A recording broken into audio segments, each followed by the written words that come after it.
Well, it's a pleasure to see you here in London. It's a very good occasion to open the London Film Festival with a very thought-provoking movie. Is that your first choice, a film that makes the audience think? You know, to be candid, I'd rather they felt than thought about it. I think that I found the book really moving. And my key objective was to somehow transfer the book to a film and have it be as moving. I think there's thought-provoking themes and ideas in the film. I'd rather that people discuss those at dinner afterwards and not think too much during the film, because I want people to be emotionally engrossed in a film. Yeah. Well, it's a series also of microcosms in the film, because there's very different themes altogether, and every member of the audience will take out from it something. Is that your target as well? I mean, it's a movie about a lot of things. Well, I mean, Ishiguro, he tends to write in a very elliptical, deliberately ambiguous style. He sort of teases little mysteries out and drip feeds information. I find that really engrossing. And again, I tried to have that dynamic happen with the film. I happen to like films that don't explain everything. I feel like it allows the audience to project themselves into the film and become involved in the film, and you're required to interpret as you go along, and I just find that more engaging. And I like films like that. So it is deliberately ambiguous in parts. Was it difficult to find those engaging actors and find them together and have the chemistry work on 3 levels?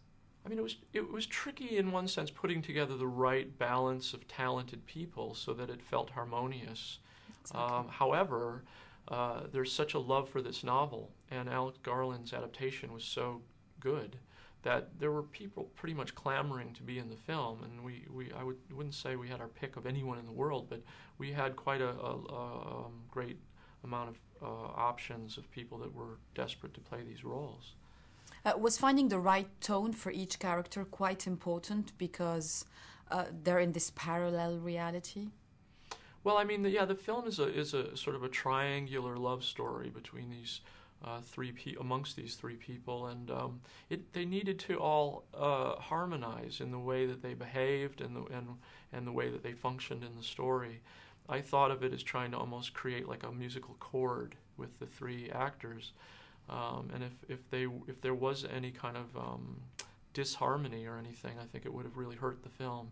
So these 3 actors, Andrew Garfield and Carey Mulligan and Keira Knightley, they all approach their work with equal commitment and professionalism and talent, but they all come at it from a slightly different way. They all approach it differently, and I think that created that kind of chord I was looking for. Was being ahead of your audience a priority for you, because the sense of mystery is quite important as well? Well, that's a very interesting question that no one ever asks. Ostensibly, you always want to be a little ahead of the audience. However, it's also good when they have more information than the characters do sometimes, because it can create more tension and more pathos.